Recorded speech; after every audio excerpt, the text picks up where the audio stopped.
you for joining us today for Easier Transition to Office 365, presented by AvePoint and SPR Consulting. Ron Charity and Sean Lawrence will be presenting, and I'll let them take it away. Thanks, guys. Thanks, Hannah. Yeah, thanks, Hannah. Hi, this is Sean Lawrence from SPR Consulting, and we also have Ron Charity on the line, as Hannah mentioned. So today, we're going to be discussing easing your transition to Office 365. And as she said, we have Ron Charity, who's an enterprise architect with AvePoint Consulting Services, and myself, Sean Lawrence, who is an evangelist with SPR Consulting's Portal and Collaborations practice. So we're just going to go ahead and jump in and start talking through a few things, and at the end, we're going to have some time for Q&A. So, please note any questions you have, and we're going to go ahead and get started. Here's some interesting stats shared at the recent Ignite conference. The amount of workers that are now working in a mobile scenario. I remember when I started working mobilely about 12, 13 years ago. It was difficult to get access to information in some cases. I know, Sean, you're a consultant as well. You're traveling around. What's the impact of mobility been on you? Well, just like you said, it's just been increasing. The fact that there's all these challenges and hurdles to collaboration, and I've really experienced with cloud technologies. Some of those hurdles and barriers are coming down, and it's really striking. Relying far more on tablets and mobile phones than I am my laptop more and more. Yeah, exactly. One of the topics that I'm going to be covering later in the presentation is building a business case, and mobility is one of those topics that I'll be covering. So maybe let's hit the next slide, John. Yeah. So I'll be discussing today why migrate to Office 365. We're going to be discussing some of the ways that reduces the obstacles to collaboration, how companies are going through mergers and acquisitions at an almost increasing pace, and how that presents more challenges to an organization, and how Office 365 can help solve those challenges. How it helps to reduce the operational redundancy and duplication. Ron, did you have any things on any of those? Yeah, one of the things I've done over the last 5 years is actually manage SharePoint environments. So I've not only consulted but managed. And one of the things I ran into was a lot of duplication and having SharePoint environments that grew organically. So a lot of organizations are still managing, 2007 environments, and some in 2003, if you can remember back that far. And that creates a lot of problems in the sense of managing different environment skill sets. If you've got QA environments, you've got duplicate quality assurance environments, all those sorts of things. And I think the sheer fact too that you've got an environment that's grown organically and isn't a best practice or has grown into something that doesn't really suit your organization anymore. I think the thought of migrating to Office 365 gives you that opportunity to do some cleanup. Yeah, I absolutely agree. It's it's one of those operational moments where you can say, aha, we can finally clear out the attic. And towards that point, it really helps IT to be more agile, because then they can rely less and less on data center migrations. They can really kind of concentrate on being that value-added partner within the organizations and with the business. And exactly. Thus it allows them to offer more services, which I'm sure you've probably seen coming online more and more. Oh, yeah, especially if you're still running on older versions. The new feature set's incredible. You can do so many things with the product these days. Exactly. Just with BI, I think people are getting really excited and delve and, Office groups and, just seeing some of the old features from Group get integrated into the latest versions of, Office 365. Yep. So towards that end, by reducing obstacles to collaboration, we provide employees the tools they need to work with each other. I'm sure Ron will agree with me. It allows them to be more proactive. It allows, understands the user's needs by really understanding that, just like consultants like us, a lot of business users are in the trenches, are mobile, are working, with their clients, and they can be sitting right across the table from their client and literally not be able to share a file with them without sending it through email, which, just getting on the Wi-Fi can sometimes be a challenge. which also helps to prevent the emergence of shadow IT, because if you've got Sally who's at client ABC and she really needs to be able to just have a collaboration point, she's going to whip out her credit card and just spin up Office 365 or Salesforce.com and just do what she needs.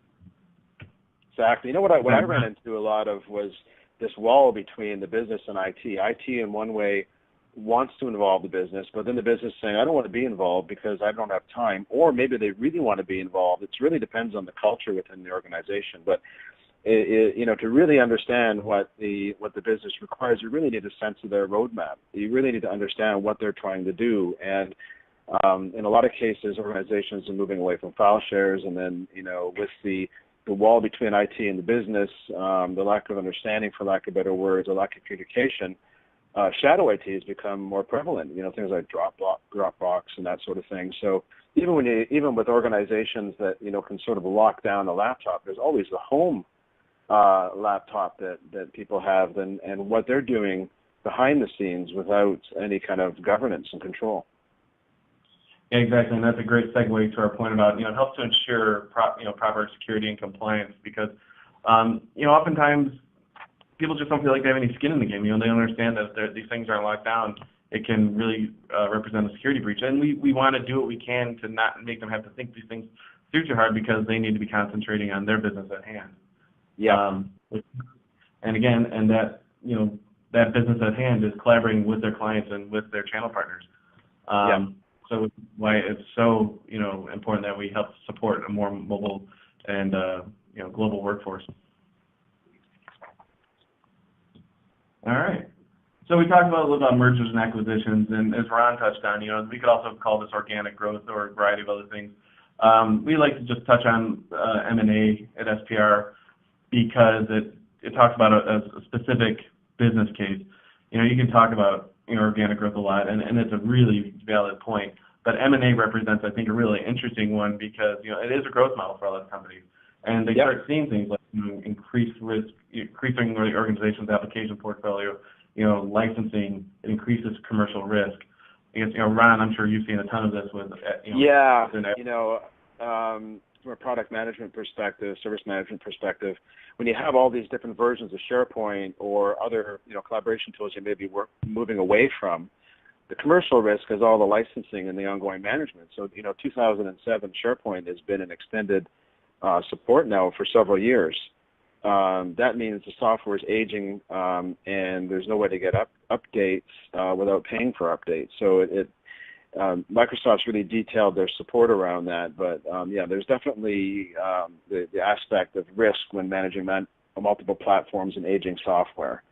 That's for sure, and the duplication aspect, and then the user experience impacts, because some people the users just don't know where to store things. So I use SharePoint 2007. I've got other on-prem 2010. I've got file shares. I've got records management. What do I do? Right? It's very confusing.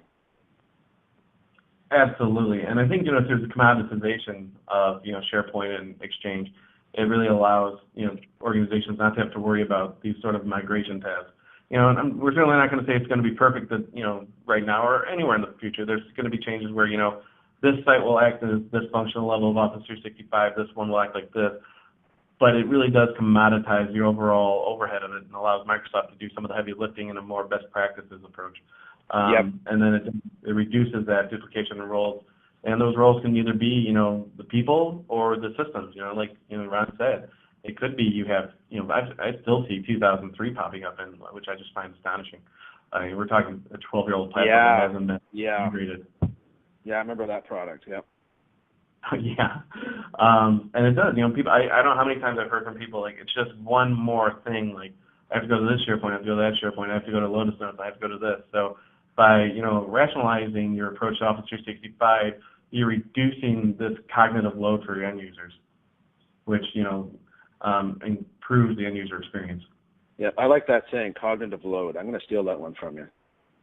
Thanks. I do have a degree in psychology, so I try to pull it out every once. And so to touch on that, it does reduce the operational redundancy and duplication.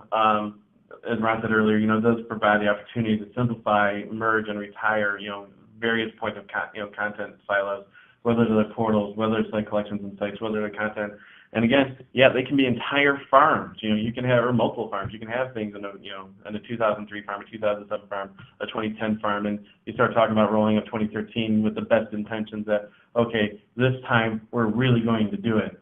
And again, when you see mergers and acquisitions, you often see the same staff roles present. And with Lotus Notes in any given organization, I mean, it's still out there. I mean, we're still doing Lotus Notes migrations and replatforming.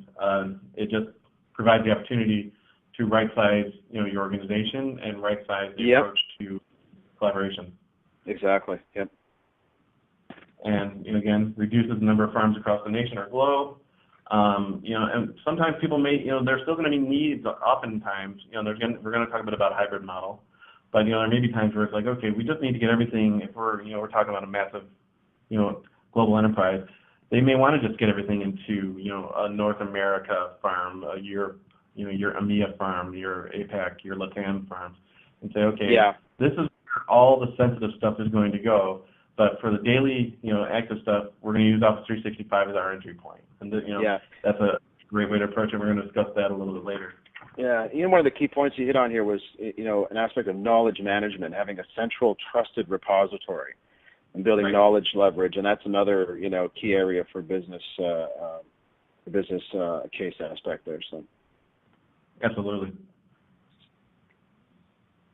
And as we said before, it allows IT to be more agile. I mean, how often in your organizations do you hear things like, okay, here's the plan. Okay, the business lead says, okay, HR, how long is it going to take?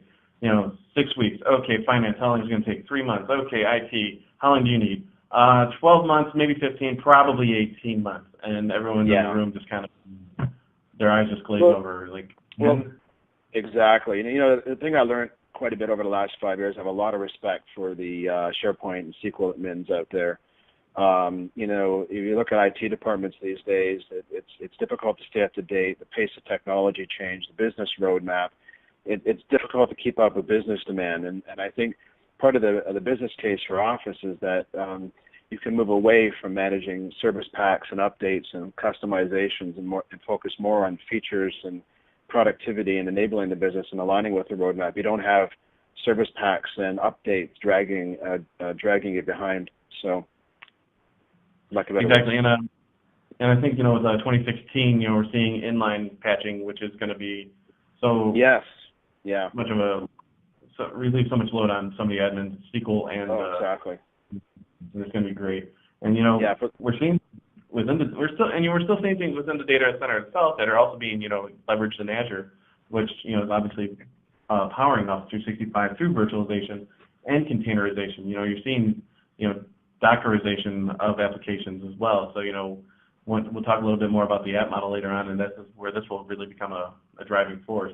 Overall, when you start moving things into Office 365, you start reducing your data center load, which reduces the overall foot count of your cycles and allows you to actually concentrate on those value-added needs.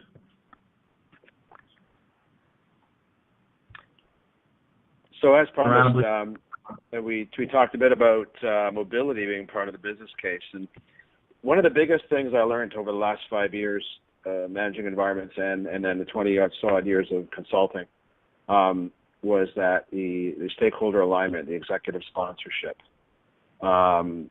There's the concept of people that are on side with you as you're assembling a business case for a new service. So, for example, moving to 365, or whether it's going to be a hybrid model on-premise or 365, there's going to be people that are right behind you and supporting you, and then there's going to be what we call anti-sponsors. These are people that have hidden agendas. And I bring this up because I ran into it extensively over the last few years. And the executive sponsors that I worked with helped smooth the path for me, for lack of better words. But when you're assembling a business case, you're doing several things. You're assembling a case or a proposition for an organization to change. You're going to be talking about and presenting options for how an organization can adopt new technologies, new processes, potentially better processes, how they can potentially engage their customers better, how they can offer better services, how you can engage your contractors, depending on what sort of business you're into. Maybe you're in school, you manage schools, you're in K-12, and you want to engage students and parents. I've done a lot of that work as well, where you're creating systems where the concept of teachers and parents being more connected, and students being more empowered around their homework and a variety of different things. These are all business objectives. And in order to achieve a business objective, technology is very much a facilitator. And when you're talking about technology objectives, one could be Office 365. It could be extending your data center into the cloud so that you can have that external connectivity. You're talking about strategic fit. What's the business roadmap? And I'll go back to the executive sponsor. The executive sponsor can really connect you with the business. This is someone that it oversees the technology areas, potentially HR, purchasing, sales, accounting, those sorts of things, and give you the insight.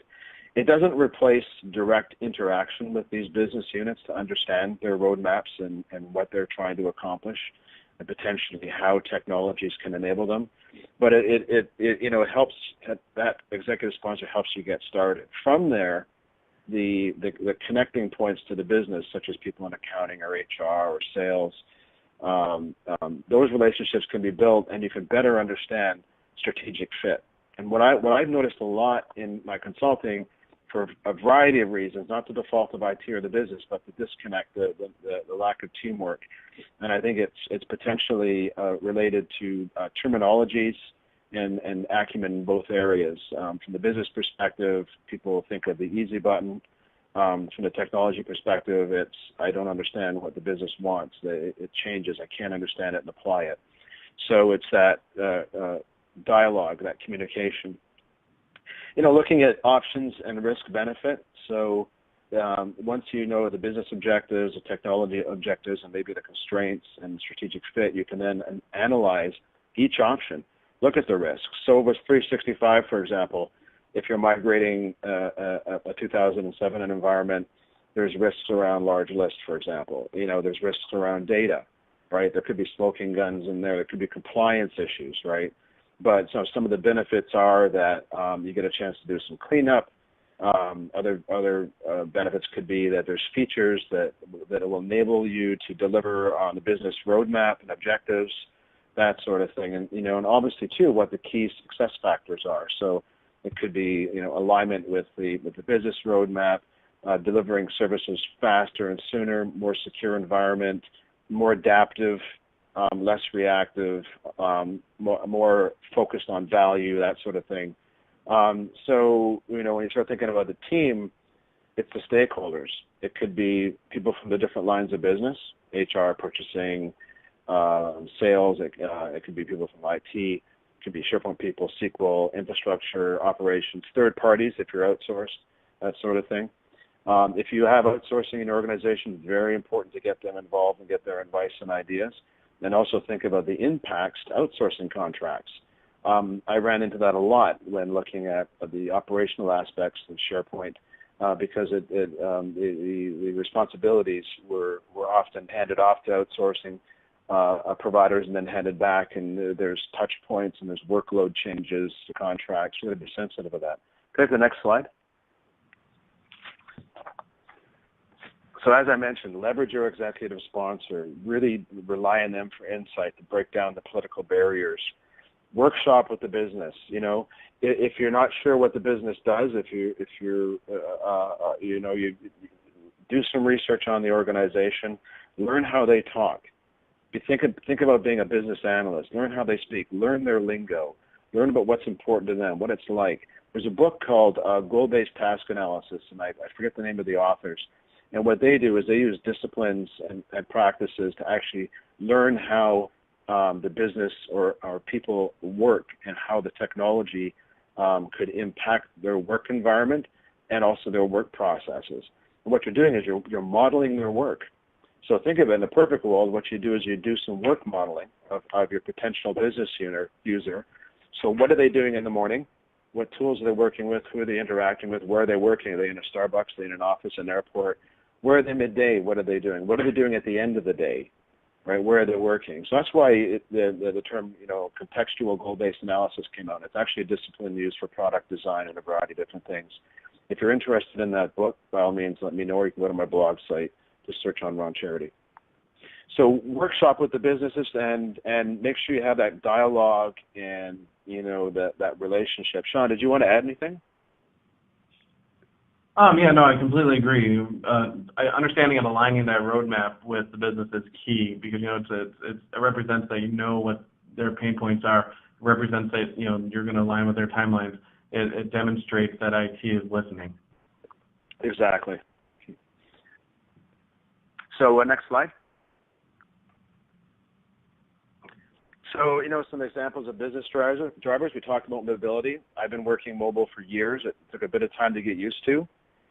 I worked at a large hardware organization that had gone through consolidation and acquisition, that sort of thing. And one of my best scenarios where I really got the mobility message was I was presenting in Sydney, Australia to a customer in New York, and I did it seamlessly. I think what technologies like Office and SharePoint, I think Microsoft's done an amazing job of integrating these technologies and supporting the mobile worker. And Office is just another step towards that end state of true mobility across the globe. So no matter where you are, you have access to all the organization's information, contacts, applications, all those things you need to be productive and accomplish your goals throughout the day. So again, we talk about, enabling, client contractor access. I think the other thing too, as I mentioned, is duplication. Because you think about data centers, I remember working with one customer where they actually had to either knock a wall out or get another data center, and there's that incremental cost, right? Think of all the AC, the staffing, all that sort of stuff. So if you can reduce the data center footprint, you're reducing power, AC, and a few other things. And all the commercial costs around licensing, and especially products that are end of life, like 2003 and 2007, or an extended support, sorry. And then the operational cost efficiencies. It's difficult for admins to be managing multiple versions and the differences between them. It's a huge amount of work to manage service packs, cumulative updates, the impact on quality assurance, especially if you're customizing that third-party tool sets installed. And then dealing with all the demands throughout the day, and generally most environments are overextended and understaffed and don't get a lot of support on training. And then if you're in an environment where it's outsourced, then you have all the ambiguity around, or the nebulous factors around who does what the handoff points are. It just creates more of a headache. And the other important fact too is that when you have multiple environments, the duplication really impacts user experience. A lot of my consulting engagements were around, what tools do I use? I got file shares, I got this, I got that, I got SharePoint. What do I use to get the job done? It's really confusing for me. And again, reduction in shadow IT. So what are people doing at home? Because your organization isn't providing this level of service. That's a huge issue because you've got IP sitting on laptops in households that aren't necessarily secured and can be and with data available on public sites that may not necessarily be secured either. Sean, did you want to add anything? Yeah, no, I've seen that a lot, and I think you see people spin things up like Dropbox, which at this point doesn't have the same kind of robustness as Office 365 does in terms of compliance and discoverability. I think, you're referring to previously about all the number of proliferating applications that occur. One of the things before you even start getting into the business case, I think you actually want to sit down and actually do an application inventory for your organization. I think oftentimes you're going to be surprised at actually how many applications you have. Yeah, good idea. Yeah. Next slide. So some key points to drive home. Work with the technology stakeholders. So, who are they? They're your infrastructure people, your SQL people, your operations staff, work with them, get the dialogue going. Sometimes I know in some organizations it's difficult to find out who these people actually are. Your executive stakeholder can find out for you. And if there's no directory internally in the organization to help you out, check out something like LinkedIn and go that route, right? Look at options and risk and benefit. Get everyone's perspective, everyone's point of view, and where they see the value and where they see the risks. The thing that I often do is along with requirements gathering and that sort of thing, is a risk workshop. So you get the stakeholders in the room, you have a whiteboard with Post-it notes, and you say, what risks do you see? Right? It could be anything, it could be the coffee machine isn't working on a regular basis, or it could be that we have exposure on our data set sitting in SharePoint, or we're not complying with records management, or we've failed an audit, right? And then once you go through that, then start looking at the impact. Is the impact high? Is the occurrence of this high or low? And then you can go into further definition later on. And once you get a sense around all the risks and whether or not they're going to occur in a level of impact, you can start incorporating those risks into your design and requirements exercises, right? And again, around options, risk. Oh, sorry, did you want to talk? Oh yeah, I was just going to say. So Ron, have you ever seen, encountered where developing that, risk assessment can often depend on who you're talking to? For instance, you'll talk to an operations lead, and their, assessment of what risk is uptime, it's high availability, it's disaster recovery. They don't see, operational recovery, like how long it takes somebody just to get their file restored is a big deal. Yeah. They don't, the UI is a big deal. Yeah, something as simple as backup recovery. One organization took 2 weeks right. to recover a file. Yeah, and that's why I mentioned points of view. So what are the points of view of the business, points of view of operations, SQL, SharePoint, infrastructure, third parties, right? So that way you get a better view. What you're trying to do is grease the wheels and listen and lessen the political impacts of what you're trying to achieve. Because there's a lot of forces in the background, whether you know it or not, political or organizational, that are working either for you or against you. And the more points of view you have, the more stakeholders you engage, the less politics you're going to run into. And there's always going to be politics. It's just the way things are, right? It usually occurs when people have hidden agendas or are disempowered or afraid of transparency and that sort of thing. It's trust in a lot of cases. Or it could be simple vying for a job position, right? But, multiple points of view. Think about that and always incorporate it into your plans. Transparency, maximizes your success. All right.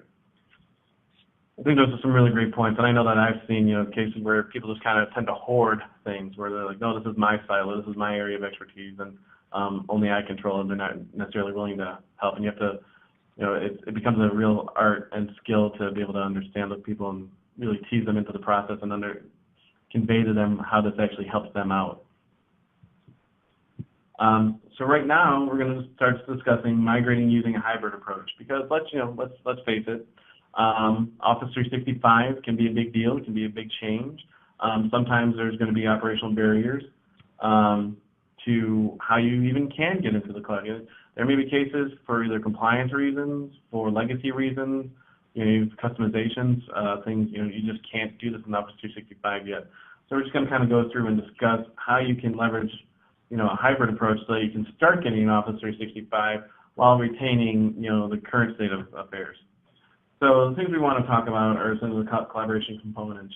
SharePoint on-premise, again, we're talking about your 2003s, your 2007s, your 2010s, your 2013s, the impending 2016, which is really going to help people with their cloud experience. We have Office 365, we have OneDrive for Business, not mentioned here, Azure, and how you may even be leveraging that for, DevOps and dipping your toe into the water there. Some of the things you're going to have to plan for will be single sign-on, how Active Directory Sync is going to be used, federated services using ADFS. Again, how do you need to approach, how you're going to have to change your approach to customizations and deployments. Microsoft is deprecating WSPs. They're not going to be able to just whip open PowerShell. Yep. And, go ahead.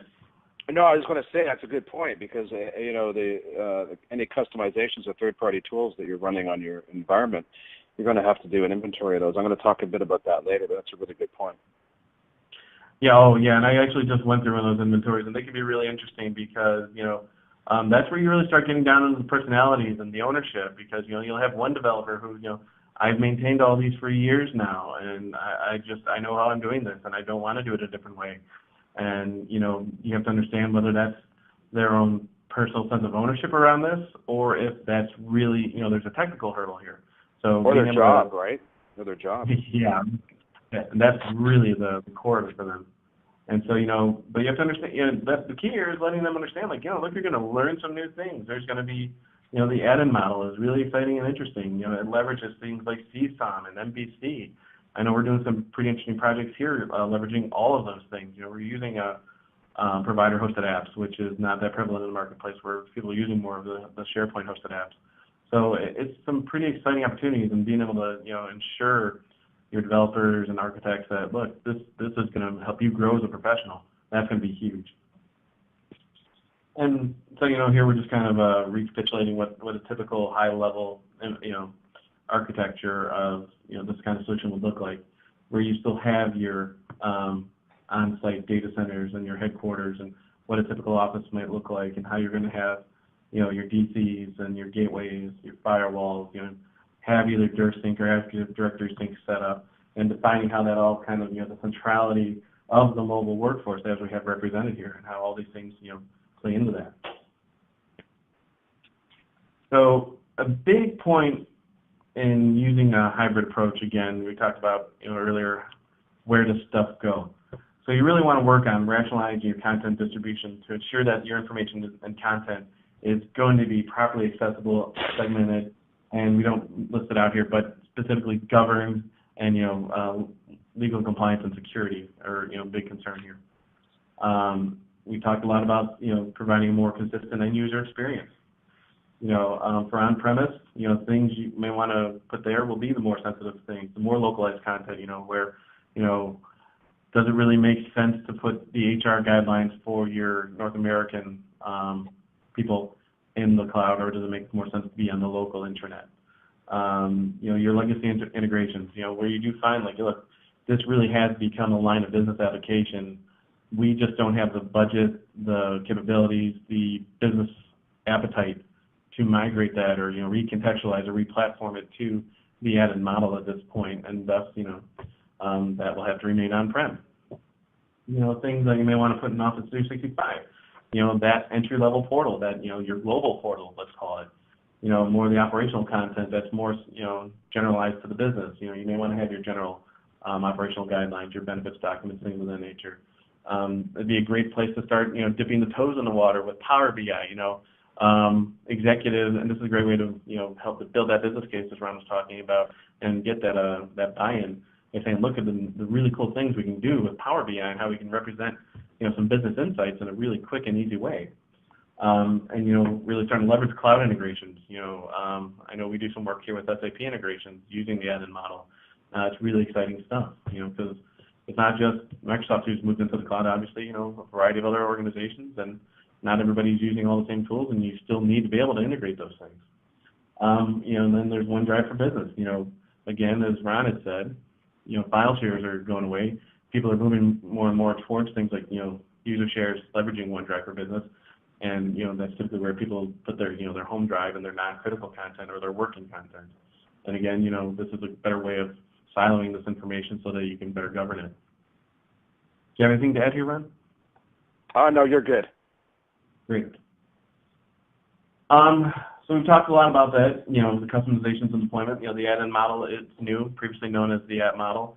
And, we're not just talking about SharePoint hosted here either. I mean, the Office add-ins are really exciting and doing some very interesting stuff, being able to use CSOM within the, like a panel on the side of a Word document can do some very powerful things. Using MVC for inline forms, because, with InfoPath going away, you have to have some of the kind of tool set. Right now, MVC is a really great solution for that. and then we're going to talk a little bit about managing permissions and site ownership, and Ron is going to jump in and do that, I believe.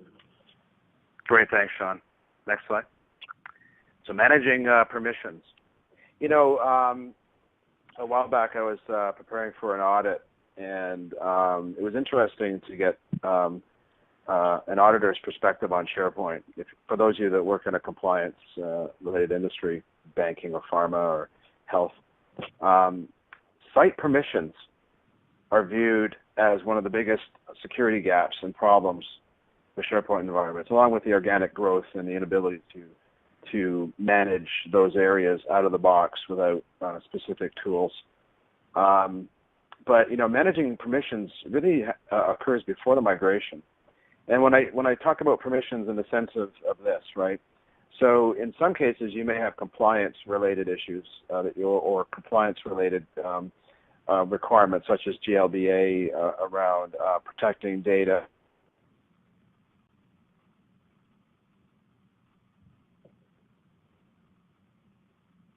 Just be, making sure that your permissions are in sync with your data policy. So, before migration, you really need to get a hold, your head around where your site permissions are at your sites today. Are they open? Are they closed?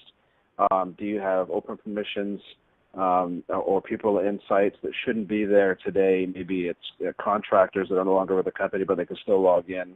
That sort of thing. It's conducting a permissions analysis is probably something that is probably a good idea. Looking for things like NT-authenticated user, or maybe you've got email addresses that are from old M&A days and that sort of thing. Prior to merger and acquisitions, where people had different addresses, so you can search on IDs that way. But what you're trying to do is get a sense around where you're exposed, right?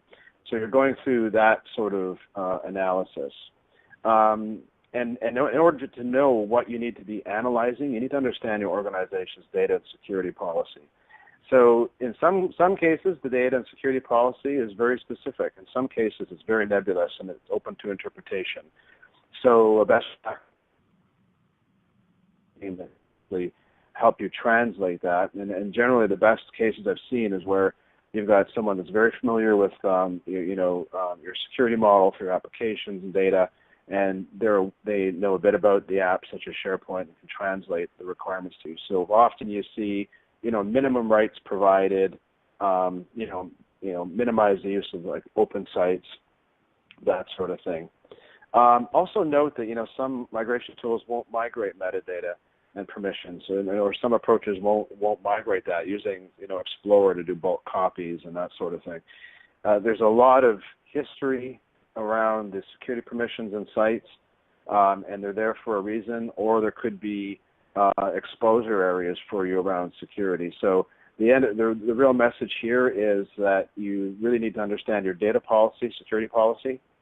Really need to get a head around how well your site security has been managed and kept up to date, and working with site admins and having a custodian model in place is really important. When I talk about a custodian model, it's a means of establishing rules for the road around sites. So much like the parking lot analogy I've heard used, when you go into a parking lot, there's clear lines of where you can turn left or right, where you can park your car. Without the policies in place, it's a free-for-all, and everything's all over the place, and it could be crazy, right? It's not optimized. So the data and security policies are just simply giving you guidelines, rules for the road that help you understand how to park your car, for lack of better words. So, when it comes to migrations, it's important that your permissions are retained. It's important that all the metadata around the sites is maintained. I don't know, Sean, if you wanted to jump in here for a second or not. But the compliance aspect as well. Some sites may be actually involved in audits, even though you have a SharePoint environment that's not officially a records management environment.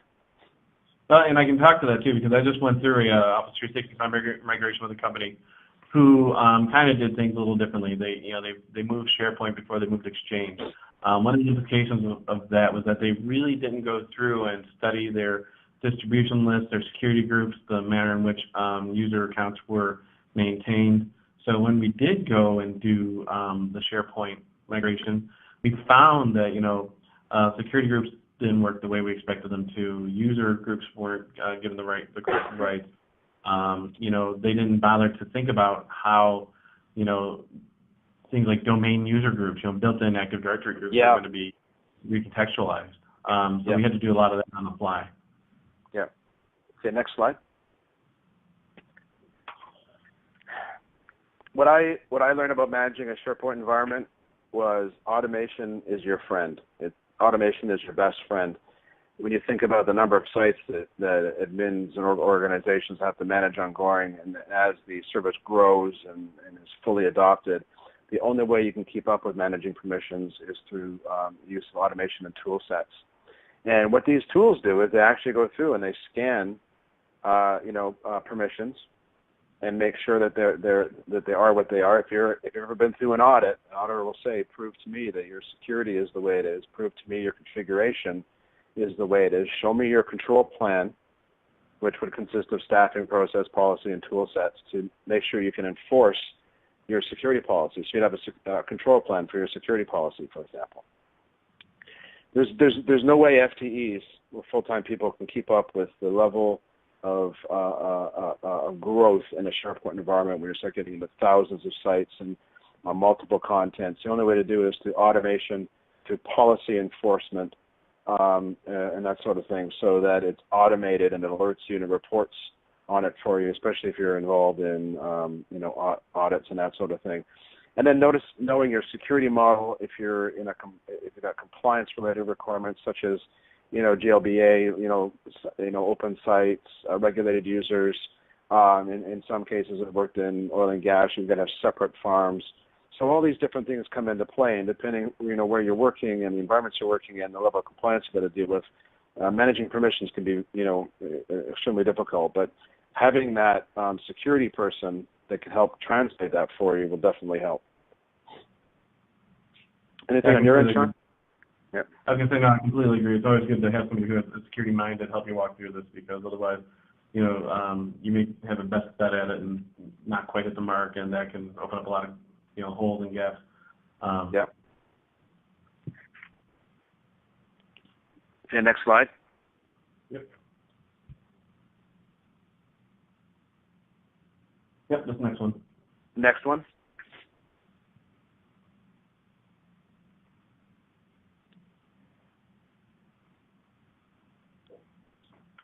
Are we on the next slide? Yes. Okay, I think my workstation. So I'm looking at leverage change management and internal communications to manage staff expectations. Yeah, I think what's happened on my end is I've got some latency on the network. So sorry about that. Managing site ownership ongoing. That's another thing again around this story around automation and making sure that you've got the site ownership up to date on an ongoing basis, because it would force a custodian model or data custodian or security custodian model. You need to know, the screen just changed. You need to have constant contact with the site administration, with the site admins, especially when you're planning a migration. There's work that they'll have to do to ready their site, and you'll need a point of contact to minimize any risk to the business that the business users that are using that site. And again, this message around automation, automating all your routine processes, your security enforcement, all that sort of stuff, all the administration as best you can, being able to enforce sites and report on it. It's important that, as you design your security model and as you migrate and then sustain your 365 environment, that you can automate that as much as possible, report on it, prove it, especially if you have an auditor that you're going to be dealing with. Sean, did you want to add anything? No, and I think we're starting to challenge our time slot, so we probably we are. Yeah, let's move on to the next one. Yep. So here we're going to discuss customizations and third party. Yeah, so we talked earlier about customizations and coding. So we have WSPs being deprecated. Some code won't run in 365. You may have third-party tools that may not be available in 365 or may have a reduced feature set. So it's really important to do an inventory of all your customizations, your third-party add-ons, or they will break. I continually run into customers that kick off a migration, don't have the third-party tools installed on their Office 365 environment, and the migration jobs fail, and they can't figure out why. Migration tools will not create the third-party app in your environment. It'll migrate the data, but if the app isn't there, the migrating tool won't know what to do. Next slide. Yeah, I just want to point out that I know internally here at SPR, we leverage something we call an accelerator, which, because Microsoft doesn't even encourage use of site templates anymore. So we use something that we create content sites, list types and things of that nature. Exactly. There we go. So inventory your farm. There's several discovery tools out there. You want to know what site collections you have, what level the farm's at. You want to know what third-party tools are installed, what any customizations are installed, capacities, that sort of thing, and then remediate that accordingly. As I mentioned, if you've got sites that have customizations, you may have Fab 40, for example, on a 2007 environment. That's not supported any longer. You may have other tools that are no longer supported. So it's really important to get your head around that. You don't want any breakage. You'll get those nasty error messages after the migration, or the migrations will fail, and users will be upset with you. It's not so much the users that call the help desk, it's the users that call your VP or your directors and complain, and that makes a lot of noise and causes a lot of ripples. So it's always good to do your work. Sean, you want to add anything? No, completely agree. Great. Okay, great. So we're going to talk a little bit about SharePoint provisioning and lifecycle management. I think everybody's familiar with this need, whether they have it or not. How often do you have people who say, hey, how do I get a site? And you're like, okay, submit a help desk ticket. Somebody will spin it up for you. So, one of the fun things about moving towards Office 365 is the ability to start leveraging, tools that can actually do this for you, whether it's you're buying something or providing a custom built solution. But really, key to that is identifying your request process, and then being able to govern it through proper site quotas, file size limits, and use and expiration. And, particularly in Office 365, though it may be as simple as, just kind of buying more storage, you really want to plan this ahead, because it's, you want to make sure you're not pushing the boundaries and, increasing your costs unnecessarily. So you want to make sure that, you're managing your site quotas appropriately. And then towards that, you want to keep an eye on reporting. Is Office 365 tenant being used appropriately? What is the storage usage? You don't want that to get ahead of you, so that you're getting a number of help desk requests saying, I can't do anything, I can't upload anything to the site. I need to get this report to my boss, and talk about a good way to get complaints to VPs and directors.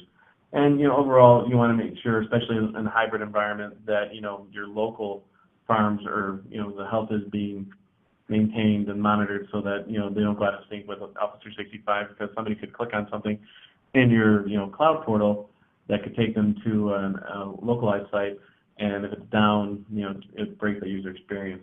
So, and obviously, in terms of you want to have a good cumulative updates approach. Patching is really not a fun task in SharePoint up to 2013. It's improving a great deal in 2016, but until you go that route, at least in hybrid environments, you want to make sure that you're maintaining at the very least some parity as much as possible with the Office 365 versions, but also not getting so ahead of yourself that you're causing yourself new problems that sometimes cumulative updates and service packs can use. And we're going to talk a little bit about engaging the business and building sustainable adoption, and Ron was going to touch a bit on that. Great, thanks. Next slide. So, what's the challenge? And I remember presenting on user adoption back in 2005 in Australia, talking about an adoption framework that developed back then, and the idea of it is that if many organizations will make a huge investment in technologies, and then once the technology is deployed, it's not fully adopted. And there's a few reasons for that, right? I'll use some analogies. So for example, if you buy a switch or a router, you can install that with minimal work, and I appreciate what network admins do. Believe me, I'm not trying to marginalize what they do. But you can install that product, configure it, bang, you're getting your asset utilization out of it. SharePoint and related tool sets are very visible to an end user, and for them to be fully adopted, there has to be a plan around making sure that the tools integrate well with their work activities and tasks, that end users understand the value, and they understand the value enough that they'll change the way they work, because change is a two-step process. First off, they got to understand the changes of value, and they got to understand that it's enough of a value that they make the change themselves in the way they work.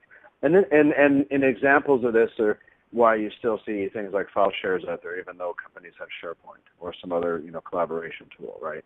What it means is that the messaging around the value of the service and the design of the service isn't necessarily there. The other aspect of user adoption is being able to measure asset utilization. I'm going to get into that a little bit more. But why people don't like change? If they see change, it's going to conflict with my golf game at the end of the day, or I'm not going to be able to watch my TV show or my Netflix or that sort of thing. For me, I play music, I play guitar, and I want to get home and I got to work on material, so I'm ready for the weekend. This next slide. Not that I don't love what I do. This is an excellent book. This guy has presented at numerous Microsoft soft webinars and conferences. And Luke talks a lot about the two steps and change, and you can take this book and you can apply it to your user adoption strategy. So let's go to the next slide. So as I mentioned, go ahead. Oh, yeah, you added that slide. Great. I actually ordered this book just now. Oh, it's a great book. So yeah, this talks a lot about the Heretics Guide to Best Practices, and what this really does is talks about the reality, of managing complex problems, because it is a real problem. People often want to use the term best practice as a shortcut to actual thinking. So sometimes you just have to look at what your organization's own problems are and develop your own solution using possibly best practices more as a metric than as a guideline. Good point. Yeah, I just ordered that through Amazon before the call, so I'm hoping to see that in a week or so. I'd like to hear what you So why are technologies such as SharePoint different? As I mentioned, it's highly visible to users. It integrates deeply into the way they work. Contrast that with a router. People don't see routers. End users see SharePoint. They see Office. They have to work in these environments. And what I often hear is that SharePoint's complex. It's cumbersome. But it's like anything. It's all about perceptions and styles and being supported and mentored. It just requires a certain way of thinking. I'm going to get into that in more detail. But the thing is that people hate change, so you got to get around that barrier somehow. Next slide. So, were you going to jump in, Sean? I'll take them on this slide. Okay. So, what should your adoption program focus on? Well, services, in the sense of whatever you're offering has been well designed and you have the stakeholders involved. That's why I talk about design workshops, requirements workshops. Get the business involved. Make sure the information architecture maps to their lingo, right? If you haven't read Louis Rosenfeld's book, read that. There's a lot of other books out there that talk about information architecture and design and best practices. That really helps. Make sure they've got help and mentoring. Another important aspect is make sure you can measure adoption. So what one organization would do is they would measure adoption of SharePoint based on the number of sites created, based on the number of projects sold. It also measure uptake as they were, onboarding departments by the number of sites that were lit up while the departments were being onboarded. So the measurement of the adoption is another critical metric. So you can measure traffic, you can measure site creation. But what you're trying to do is trend the adoption, so at least you have some numbers to show that people are actually using it. And it's very important to make sure they understand the value of change. Next slide. I was going to say, and one way I've found that was really interesting about it, is market, SharePoint. People don't often market it. They just pay for this, if you use it, they will come approach.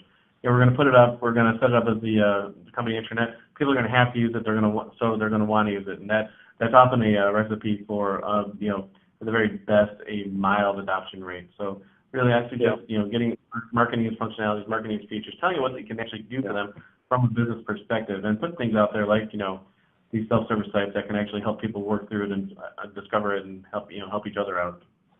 Exactly. So, you need multiple perspectives. First off, you got to make sure the technology is well designed and integrated into the environment, the information architecture, leveraging their lingo, helping them get work done faster, right? That sort of thing. You don't want to burden their work or create that cognitive load. I love that word. The business-centric perspective, as I mentioned, information architecture, the lingo. What are you trying to do? What are you trying to simplify? One director I worked with, it was, you got to simplify things. You got to reduce costs. You got to make it easy, right? These types of things. And the user-centric perspective. What are they running into? I was in, Cincinnati a few years ago talking to users about what it's like to manage technologies and deal with people across continents, and what they wanted from collaboration technologies in order to do their job easier, right? And it's a real eye-opener, right? Next slide. So why don't we click here and watch the animation. Here we can have a gulp of coffee. So, when I first saw this graphic, I was thinking about crossing the chasm by it's a well-known book, and there's Inside the Tornado. What happens is, in general, using the 80-20 rule with many technologies, is you will have 20%, the keeners, the technology advocates will join and adopt the technology, and it's cool.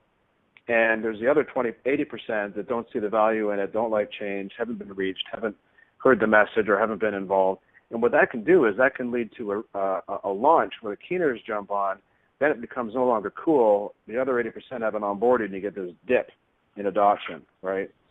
So when you start thinking about getting asset utilization, the utilization of your service, you got to start thinking about, how do I bridge that gap between cool and mainstream, right? So the way you do that, again, it starts right at the beginning. It's not something you bolt on at the end. It's making sure that your design is succinct with business requirements and aligned with the roadmap. You've addressed the anti-supporters. You've made sure that it's intuitive and easy to use. You've made sure it's reachable, and you've made sure you got a solid content strategy, right? You know exactly what happens. So you're not just integrating email and documents. You're bringing in systems like for billing. You're bringing in travel applications. All these different things you can integrate into it to create that draw, that place that people want to go and work. And then there's the ongoing promotion. Sean, I don't know if you wanted to jump in. Oh, no, ongoing promotion is obviously a big point of this, because people come onto the organization, or you have mergers and acquisitions, and sometimes these things get lost in the shuffle. So it's something you always want to do to make sure that you're continuing your adoption. Exactly. Yeah. Next slide. Sure. So I've covered a lot of these already, but what's needed, what's the strategy, communication planning, business thought leaders and mentors. Establish if you don't have a SharePoint user group, establish one.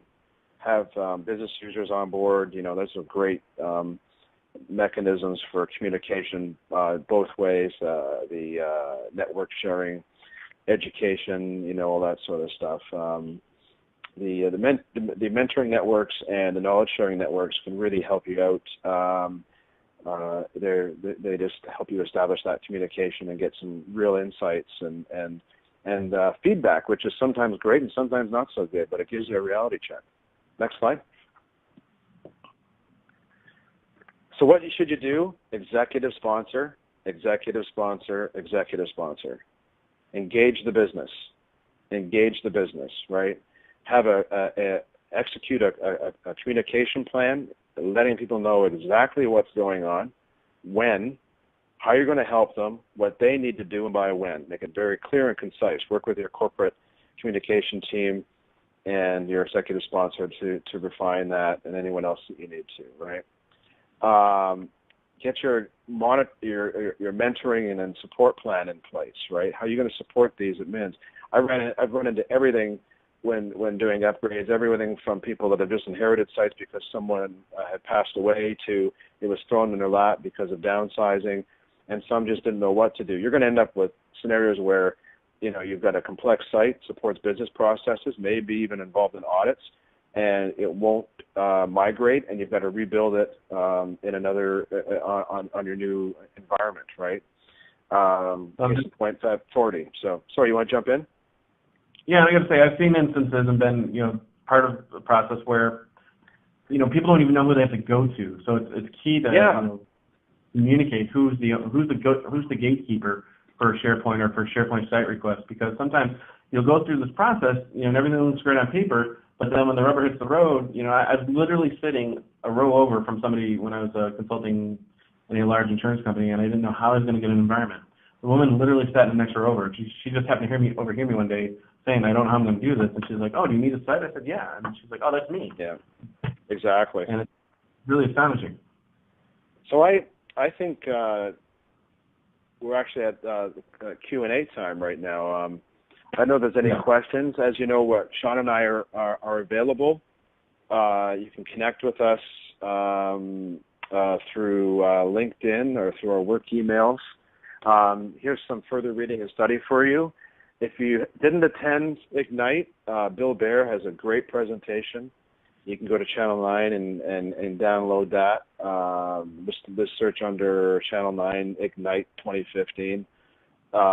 Get a pot of coffee and listen to his presentations. Great presenter. You know, the 2016 presentation is great. It gives you a good sense of where things are going. The hybrid story is getting better. Anyway, we're going to open it up now to questions. Hannah, did you want to jump in?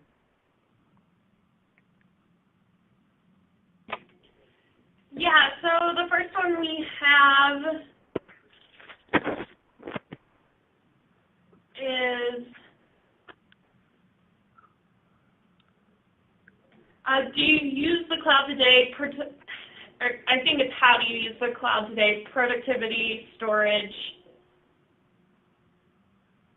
I see. So I'm just wondering if anyone on the any of the attendees are using the cloud today, evaluating the cloud, have an instance tenancy set up.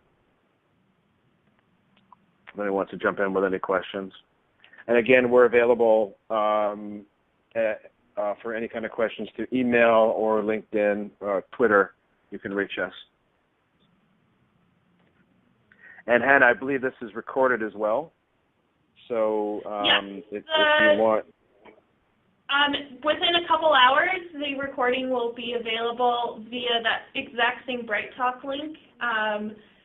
It'll also be available, I know, on AvePoint.com, and I'll send SPR over a copy as well, so everyone will have access to it. Okay, that's great. And if you like, we'll open it up. If you reach out to us, we're more than happy to chat with you about any questions you have about the presentation. If any of you are looking at the cloud, assessing the cloud, want to talk about different scenarios, I'm more than happy to chat with you if you reach out to either of us. So Sean, I guess we made it within an hour. You did. Just. Yeah, exactly. So thanks everyone for joining. I look forward to hearing from you. Sean? Same here. Thanks again, everyone. Really a pleasure to speak with you today, and we look forward to hearing from you in the future. Okay, thanks, Hannah, for introing us. No problem. Thanks, everyone, for joining. Thank you.